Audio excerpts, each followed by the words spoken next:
Hey there YouTubes, this is Grimweird coming at you with a video for Final Fantasy XIV, A Realm Reborn. So this is sort of the relaunching of Final Fantasy XIV since the first one that came out, I don't know, was it a year or two ago, was sort of a disaster. And I had pre-ordered a collector's edition of Final Fantasy XIV and never subscribed to it. I played for a few weeks with my free 30 days and then just sort of moved on. It had a lot of issues, with no good UI for a PC, so it was so frustrating just to do the littlest thing in that game, and there were a lot of problems with it. But I thought I would do a quick tour of some of the changes they've made. I'm sure there's going to be plenty of gameplay and whatnot videos, so I won't show too much of that. But first of all, I am in Limsa Lominsa, which is a port city, actually a city-state.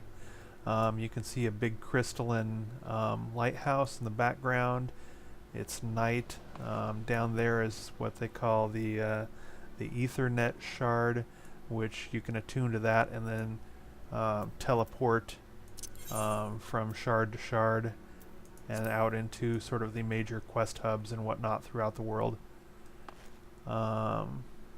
This game is very pretty. I'm showing it at night because it sort of looks pretty at night, but it's actually pretty stunning during the day too, so I might cut to that later in the video. But for now, what I wanted to show was you actually have a UI, which is very nice in a PC MMORPG. You can go to HUD layout and actually move windows around. Hooray!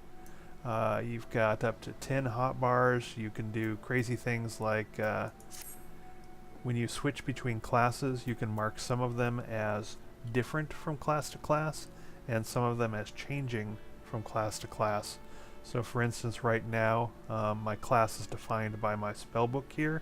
I am an Arcanist, a level 2 Arcanist, but I have hotkeyed a gear change to my level 14 Pugilist. If I hit that, I then take out my my brass knuckle type things here and change into my higher level Pugilist leather armor. And when I do that, my number 1 hotkey changes and my number 7 hotkey here changes because that's how I've got them set up to go. But number 2, which holds my pots, potions, and things like that that I might want the same on all of my characters, or this one here where I've got, like, you know, return to my bind point or teleport or my mount or repair, just generic utilities that I'm going to use the same on all characters. You can see that hotbar, I'll change again here, and hotbar 8 stays the same, but if I change to fish, now this hotbar changes. So that's sort of a neat little feature. There's all sorts of neat little features like that now. It's almost like it has a real UI. The game is very much about multi-classing, and I won't go too much into how the game works other than that I have a bunch of classes in the 10 to 15 range, and the nice thing now is that I can click the gear set list, and let's say that I didn't have this slot here, number 5 Fisherman. What I could do is I could load up whatever gear I want, hit this plus symbol here, and then actually create a thing for that. And then this symbol for the fisherman becomes a draggable icon that I can then take and put out on a hotkey. So that's where these hotkeys came from here. So if we look here, I'm now in my minor gear set. You can see that this one is marked number 4. I've got my pickaxe in my main hand, and I've got a sledgehammer in my offhand, and I've got some gathering gear. If I hit Pugilist, my gear changes out for me. And if I need to change that around, I can reassign the gear or do certain things, change the set name, yada yada, or I can just delete it and recreate it if things change. So that's really nice for when you're out of combat, switching between different builds and different classes. Another interesting thing about this game is that how the actions work. So you could see in this menu that there are tons of classes, and this doesn't even include the higher level jobs that you can get, which are sort of like multi-classes that you can unlock by getting, like if I'm a high level pugilist and then have some levels of lancer, I can maybe unlock something like monk, and it might have slightly different skill sets than these other ones. But there's a bunch of classes. What you can do is that, for instance, my level 15 pugilist here, I can click on additional, and it lets me pick up to 3 different classes from some of my other classes. For instance, right now I have Cure from Conjurer, and I have Prospect from Miner, so that I can keep an eye on what nodes are around me while I'm out doing my solo hunting. And I've got a third one that I haven't assigned yet. I could say do Foresight and then pull that down here, and that is just a 20-second defense buff. So now my pugilist, if I'm out hunting and I need a little extra defense, I can pop that and I'm good to go.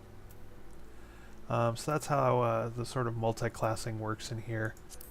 You've got your general actions, you've got the actions of the class that is your main class, you have traits that you earn as you go up in that. You have, when you get high enough, you can unlock jobs, which are like, extra classes, and you can assign additional ones as you level up in all the classes that allow you to sort of multi-class. Some of the classes have pets. You have a mounts tab, a minions tab, which is just basically cosmetic pets, and you have main commands. So here's a nice place to, they have all these red sort of main command buttons down here, but a few of them are left out, or a few of them require like going through a pop-up menu. And if you want to go straight to those, like I have here, instead of hitting personal log and then picking one of them, I just have hot hunting log straight here, and the hunting log is just sort of a rewards program for if you kill a certain number of each type of animal in a zone, you'll get a little bonus experience. So yeah, all in all, you can change the keybinds on everything, you can move most of this stuff around. Your inventory system is now click and drag, hooray. They do an interesting thing with inventory, so I've got like, what is this, about 100 slots of inventory here, and then I can also have this armory chest. The armory chest is sort of the things that feed into these buttons, the things that feed into these things. These are into your different builds. So this stuff, this kind of gear, all has to be held in your armory chest, and the armory chest has basically 25 slots or so for each of the gear positions, like head and chest and main hand and offhand, etc.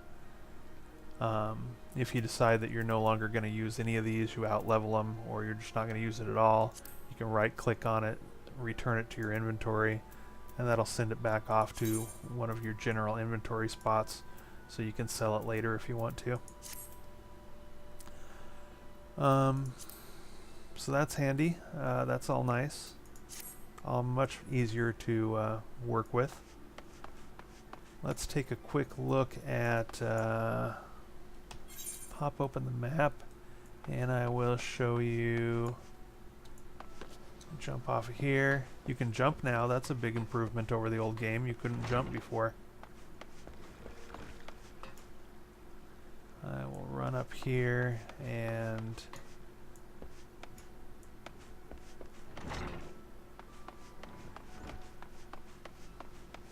show you some of the fast travel options they've added, or at least since the launch of the first one. I don't know if some of these were added while the first version of this game were still going. But there's now like an Ethernet shard, so when you go and attune yourself to all of these little shards, you can now pop about to different places in the game or in the city. So these are sort of like a local, citywide, short-range teleport that's free to use. So that's handy, so I'm not like running through all of these causeways and whatnot. Another thing that's really nice is that in the old day there wasn't really a decent auction house or any kind of auction house.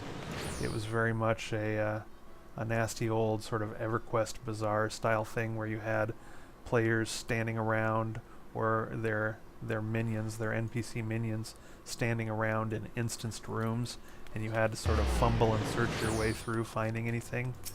But now they've added sort of a normal auction house, and it isn't the best auction house in the world, but you can still do things like, you know, I can search for pugilist weapons, and it'll show me all of the pugilist weapons that are my level and lower, and I can change what levels it looks for, but it defaults to 15 and lower since that's what I am in pugilist. If I go over to alchemist, I'm also a 15th level alchemist, so it'll show me all of the gear here, and I can sort by stat or whatnot. Or I can go down here and buy various armor things, or I can search for items, or I can do a text search. So that's all very nice. I can then click on this stuff and potentially buy it. For selling, it looks like, I haven't done it yet in the new game, but for selling it looks like you still have to rent a retainer and then have that retainer standing around somewhere.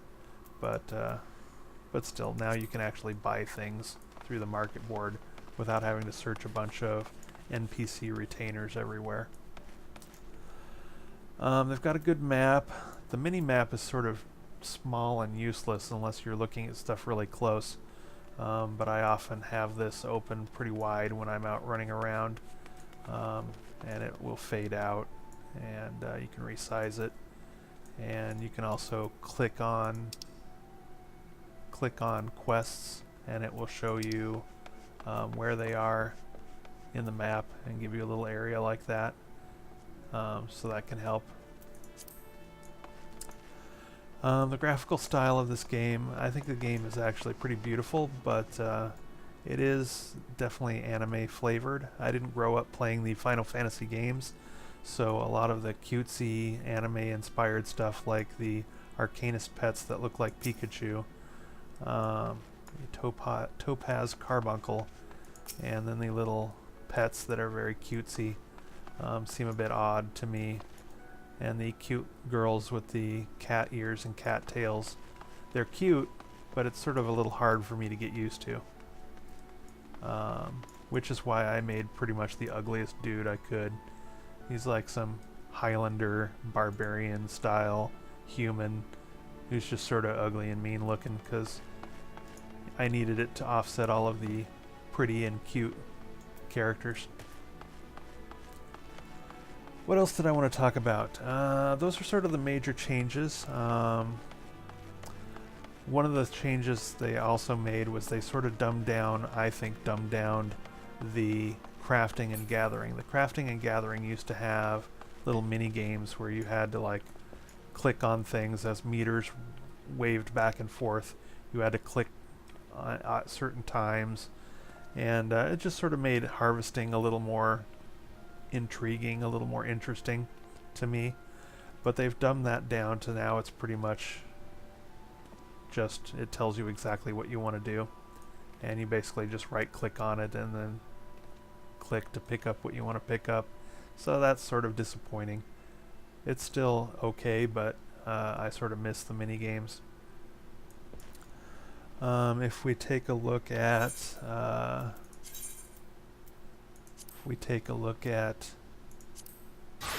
crafting, they've also sort of dumbed that down, taken a lot of mystery out of it. I've switched into my Weaver mode here, and if I go to personal logs and then crafting log, I can pull up all my recipes, and if I want to make hemp and yarn, I can see that it requires 2 Moko grass, and it automatically loads it up to 2 for me since that's what I have. And I can hit synthesize, and I whip out my spinning wheel.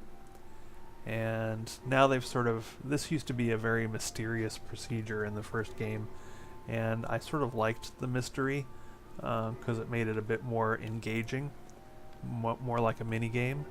Now it's more like EverQuest 2, where you pretty much know what you gotta do. I've got a durability of 40, I need a progress of 9. If I look at my hotkeys, number 1 basically increases my progress with a 90% success rate, and it decreases the durability. So I click on that. This is a really easy recipe. So my durability went down 10, and my progress went up 10, and I succeeded. If I look at undyed hempen cloth, again I can just hit synthesize. Now I need a progress of 10, I have a durability of 40, hit this, and away I go. If I make something a little more complicated, let me see if I can find something here that might actually, that I have the ingredients for. Okay, so here's something I have the ingredients for. Takes 1 animal sinew, 1 hempen yarn, and 2 materials. It's a chest piece for gathering, and I'll go ahead and synthesize that. And now it takes a progress of 33, so it's actually going to take me multiple steps to make this. It's got a durability of 60, so I can now do things like my basic synthesis. My progress goes up 25, which is nice. My durability went down 10. I can also do things like, and the condition of my stuff is good. If I look down here, I have options to play around with things. I can do things like heal my durability. I can try to raise the quality. So let's try that. So here I've tried to raise the quality. I've lost another 10 durability, but my quality has gone up. I try that again, and I failed. So now my durability is down to 30 out of 60, and I'm nowhere near getting a high quality result. I have a 6% chance of getting high quality, it looks like. But I can now do things like restore item durability by 30. So there, now I'm back up to 60 out of 60, and I use some of these purple control points, which are sort of like the mana for crafting, or the power for crafting, depending on how you look at it. So now I'm probably not going to have enough control points to pump this up to high quality, so I'll go ahead and just hit progress and bang, finish it off. And there you go. So that's how crafting works now. It's much less mysterious than it was when it launched. Let's see. Now you can sort of see the graphics during daytime, so I'm going to go back up to a higher point. Let's go back up to the aft castle.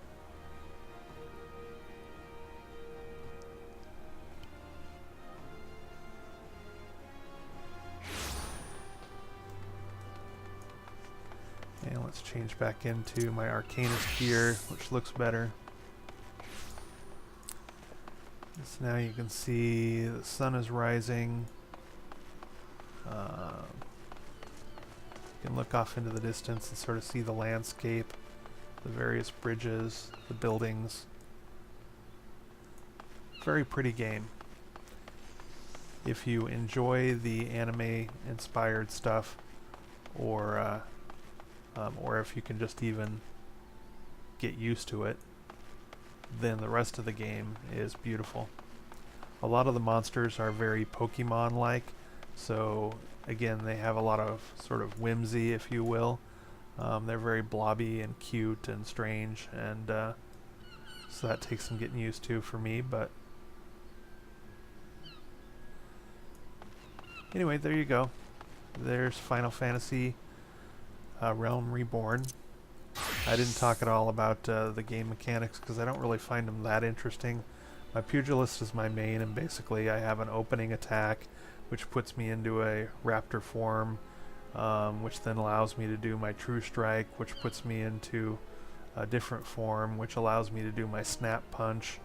I have some reactions. If I evade an attack, this lights up and I can do a haymaker if I successfully evade. It's pretty boring, standard, run-of-the-mill target-based combat, so nothing really to write home about. Alright, I've babbled on long enough. If you're still with me, thanks for watching, and if you already own the game, I believe you can load up the new version of the game and play it free until September 9th, or maybe get 2 weeks free or something like that. If you don't own the game and all of this looks intriguing to you, I suggest you watch some gameplay videos and then decide if you want to buy it or not. It's still not the best MMO in the world, but it's definitely got some fun things in it. It's got a very involved and cool crafting system. It's got a very pretty world, a lot of mood to it, a lot of style, but that style may or may not be your cup of tea. So anyway, I hope you enjoyed watching, and talk to you later.